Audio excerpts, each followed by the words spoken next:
대답 좀 해봐요.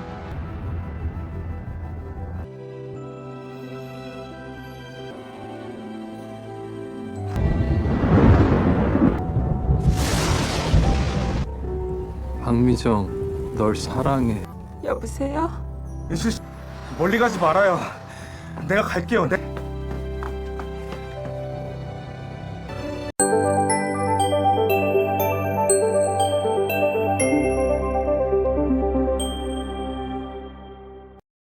Setelah Dongjin pergi, Mi Jung melihat kotak pemberian dari Dongjin. Di dalam kotak itu, terdapat sebuah USB yang berisi foto-foto rumah Mi Jung di kampung halamannya. Mi Jung merasa sangat senang bisa melihat rumah masa kecilnya, meskipun hanya melalui foto. Selain itu, USB tersebut juga berisi sebuah video dari temannya. Dalam video itu, Daeun mengaku bahwa ia tidak berani mengatakannya secara langsung kepada Mi Jung, sehingga ia memilih untuk merekam pesan ini. Daeun mengatakan bahwa berkat informasi dari Dongjin, ia merasa lega mengetahui bahwa Mi Jung dalam keadaan baik. Ia juga mengakui bahwa dirinya adalah orang yang dulu menyebarkan rumor bahwa Mi Jung adalah seorang penyihir saat SMA. Merasa sangat bersalah, Daeun meminta maaf dengan sepenuh hati dan berharap Mi Jung kini bisa hidup dengan baik dan bahagia. Setelah menonton video tersebut, perasaan Mi Jung bercampur aduk, dan ia pun menangis. Di tempat lain, Jung Hyuk dan timnya berhasil menemukan lokasi persembunyian pelaku kekerasan terhadap Yuna. Pelaku bernama Myonggi sempat melarikan diri, sehingga Jung Hyuk dan rekannya harus berusaha keras untuk menangkapnya. Setelah aksi kejar-kejaran yang cukup lama, Myonggi bahkan sempat menyerang salah satu rekan Jung Hyuk. Beruntung, Jung Hyuk datang tepat waktu dan langsung menghajar Myonggi hingga babak belur sebelum akhirnya membawanya ke kantor polisi. Hal itu terjadi karena Myonggi sama sekali tidak menunjukkan penyesalan dan malah mengejek korban. Keesokan harinya, Jung Hyuk dimarahi oleh atasannya karena dianggap telah menggunakan kekerasan yang berlebihan terhadap Myonggi. Jung Hyuk akan menerima sanksi atas tindakannya tersebut. Malam harinya, Jung Hyuk kembali muncul di rumah sakit tempat Yuna dirawat. Melihat Jung Hyuk, ibu Yuna langsung menyadari bahwa Myonggi telah ditangkap. Ia pun mengucapkan terima kasih kepada Jung Hyuk. Keesokan harinya, Unsil mendatangi Jung Hyuk di kantor polisi. Kali ini, mereka berbicara berdua. Unsil memperkenalkan dirinya secara resmi, karena sebelumnya mereka hanya bertemu saat menjenguk Dongjin. Setelah itu, Unsil bertanya kapan terakhir kali Jung Hyuk bertemu dengan Dongjin. Jung Hyuk menjawab bahwa terakhir kali ia bertemu Dongjin adalah sekitar 2 minggu yang lalu. Mendengar jawaban itu, Unsil dengan tegas mengatakan bahwa Dongjin telah menghilang dan mungkin saja saat ini berada dalam bahaya, atau bahkan kemungkinan terburuknya, sudah kehilangan nyawa. Jung Hyuk tentu saja tidak langsung percaya. Ia mencoba menelepon Dongjin dan melihat bahwa ponselnya masih aktif. Jung Hyuk pun berpikir bahwa Dongjin pasti baik-baik saja, hanya saja mungkin sedang sibuk sehingga tidak bisa menjawab panggilan. Namun, pernyataan Unsil membuat Jung Hyuk merasa gelisah. Akhirnya, ia mengunjungi kantor tempat Dongjin bekerja dulu dan bertemu dengan Jung Ho. Dari Jung Ho, ia mengetahui bahwa Dongjin telah keluar dari tempat kerjanya 5 bulan yang lalu. Jung Hyuk baru mengetahui hal ini karena selama ini terlalu sibuk dengan pekerjaannya. Untungnya, Jung Ho mengetahui alamat tempat tinggal Dongjin yang baru. Jung Hyuk segera pergi ke alamat tersebut dan bertemu dengan agen properti yang mengurus tempat tinggal Dongjin. Ia meminta agen tersebut untuk membuka pintu unit milik Dongjin. Saat masuk ke dalam, Jung Hyuk melihat bahwa rumah itu benar-benar telah dibersihkan dengan baik. Agen properti itu lalu memberitahu bahwa Dongjin sangat menginginkan unit tersebut hingga akhirnya ia menukar unitnya dengan seorang kasir toko serba ada. Merasa penasaran, Jung Hyuk menemui kasir tersebut untuk menanyakan kebenarannya. Kasir itu mengaku hanya tahu bahwa Dongjin memang bersikeras ingin tinggal di unit tersebut, tetapi ia tidak mengetahui alasan di baliknya. Setelah itu, Jung Hyuk mendatangi swalayan tempat Dongjin bekerja paruh waktu sebagai pengantar pesanan ke rumah Mi Jung. Pemilik swalayan mengatakan bahwa Dongjin hanya bekerja setiap hari Selasa. Namun, ada satu hal yang membuatnya khawatir. Setiap minggunya, ia selalu melihat Dongjin datang dalam keadaan terluka, seolah-olah ia sering terlibat perkelahian dengan orang lain karena tidak menemukan petunjuk yang cukup.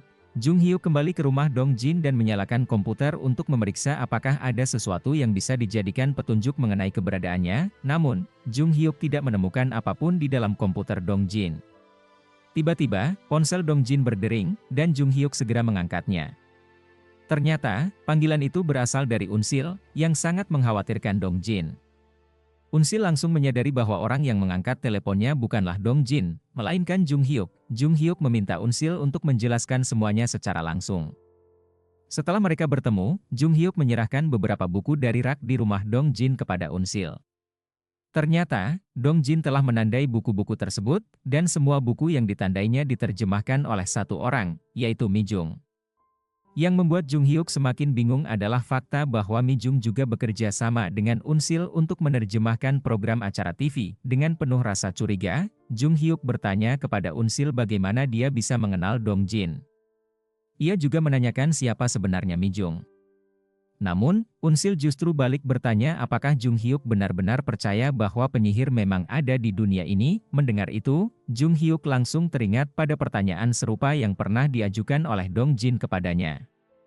Unsil kemudian mengatakan bahwa dia tahu alasan Dong Jin sangat menginginkan unit apartemen yang kini ia tinggali. Setelah itu, Unsil dan Jung Hyuk pergi bersama ke rumah Dong Jin. Dari jendela kamar, Unsil menunjuk ke arah rumah di seberang dan berkata bahwa itu adalah rumah Mi Jung. Ketika Jung Hyuk mencoba mematikan lampu di kamar Dong Jin, mereka melihat tulisan di jendela yang berbunyi, "Shine on you", yang artinya menyinarimu. Karena penasaran, Jung Hyuk kembali menyalakan komputer Dong Jin dan memeriksa riwayat pencarian internetnya. Ternyata, situs terakhir yang dibuka adalah blog milik Dong Jin sendiri. Dalam blog itu, Dong Jin menulis, laporan statistik pertama tidak gagal. Jung Hyuk menduga bahwa mungkin Dong Jin telah mengunggah sesuatu di blognya, tetapi mereka perlu menemukan kata sandi untuk masuk. Setelah membaca kembali tulisan di blog, Jung Hyuk menyadari bahwa kata-kata, laporan statistik pertama tidak gagal, mungkin adalah petunjuk. Ia segera mencari laporan tersebut di rak buku Dong Jin. Setelah menemukannya, Jung Hyuk mencoba memasukkan nomor kartu mahasiswa Dong Jin yang tertera dalam laporan itu sebagai kata sandi. Akhirnya, mereka berhasil masuk ke dalam blog tersebut. Di dalam blog, Dong Jin mencatat semua kejadian yang dialaminya selama mencoba mendekati Mi Jung. Unsil dan Jung Hyuk pun akhirnya mulai memahami situasinya. Mereka juga menemukan lemari pakaian Dong Jin yang berisi baju pelindung yang sering ia kenakan saat bekerja sebagai kurir. Jung Hyuk kemudian bertanya kepada Unsil, apakah ia mempercayai klaim Dong Jin bahwa Mi Jung adalah seorang penyihir. Unsil menjawab bahwa ia tidak ingin mempercayai hal-hal seperti itu, tetapi semua yang terjadi telah diuji sendiri oleh Dong Jin. Karena itu, Jung Hyuk berencana untuk menemui Mi Jung dan menanyakannya secara langsung. Namun, Unsil melarangnya. Ia mengingatkan bahwa selama ini Mi Jung sudah hidup dalam kesulitan dan terluka karena perlakuan orang-orang di sekitarnya. Jika Mi Jung mengetahui bahwa Dong Jin menghilang karena dirinya, ia pasti akan merasa sangat bersalah. Mendengar hal itu, Jung Hyuk segera menelepon rekannya dan melaporkan bahwa Dong Jin telah menghilang. Ia juga meminta rekannya untuk menyelidiki setiap jasad tidak dikenal terbaru, terutama yang berusia antara 20 hingga 30 tahun. Malam itu, Unsil tertidur sementara Jung Hyuk masih membaca apa yang ditulis Dong Jin. Tiba-tiba ia dikejutkan dengan bunyi alarm ponsel Dong Jin. Saat itu, ia melihat Mi Jung bersiap untuk keluar rumah. Tanpa membuang waktu, Jung Hyuk segera bergegas mengikuti Mi Jung dari belakang. Ia memperhatikan Mi Jung yang berjalan menuju suatu tempat dan melihatnya memberi makan kepada kucing di jalan. Dengan perlahan, Jung Hyuk mendekati Mi Jung dan mengajaknya berbicara. Ia memperkenalkan dirinya sebagai seorang polisi dan meminta Mi Jung untuk berbincang dengannya selama beberapa saat. Ternyata, Jung Hyuk ingin menguji hipotesis penelitian Dong Jin. Meskipun merasa aneh, Mi Jung tetap berbicara dengannya. Mereka membahas beberapa hal, termasuk tentang kucing liar yang sering diberi makan oleh Mi Jung. Sebelum pergi, Jung Hyuk mengatakan bahwa ia mempercayainya dan menambahkan bahwa orang-orang akan kehilangan nyawa jika mereka mendekati Mi Jung. Ia juga menegaskan bahwa dirinya yang paling memahami apa yang dialami oleh Mi Jung sekarang. Sementara itu, Unsil yang terbangun dari tidurnya melihat komputer Dong Jin masih menyala.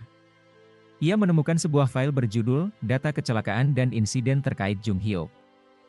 Karena penasaran, Unsil pun membukanya. Di dalam file tersebut, terdapat catatan tentang para wanita yang berada di sekitar Jung Hyuk dan bagaimana mereka semua mengalami kecelakaan. Intinya, Jung Hyuk memiliki pola yang sama seperti Mi Jung. Bahkan, Dong Jin juga menulis tentang Yuna. Menurutnya, hubungan antara Yuna dan Jung Hyuk bukan sekadar antara detektif dan korban. Mungkin saja Yuna menyukai Jung Hyuk, sebagai akibatnya, Yuna diserang oleh penguntitnya hingga harus dirawat di rumah sakit selama 2 bulan. Bahkan sampai sekarang, Yuna masih belum sadarkan diri. Di tempat lain, Jung Hyuk masih berada di jalanan, terus menguji hipotesis Dong Jin dengan mendekati Mi Jung dan mengajaknya berbicara lama. Saat itu, Jung Hyuk menyadari sesuatu, karena ia tidak menyukai Mi Jung, maka tidak ada bahaya yang menimpanya. Dengan demikian, ia pun mulai mempercayai hipotesis yang dikembangkan oleh Dong Jin. Setelah itu, Unsil keluar dari apartemen Dong Jin dan melihat Jung Hyuk di seberang jalan. Unsil mengatakan bahwa ia tahu alasan Dong Jin meninggalkan semua petunjuk itu untuk Jung Hyuk. Ia kemudian ingin memastikan apakah Jung Hyuk juga mengetahui alasannya. Saat itu, terlihat bahwa jarak antara Unsil dan Jung Hyuk sekitar 10 meter.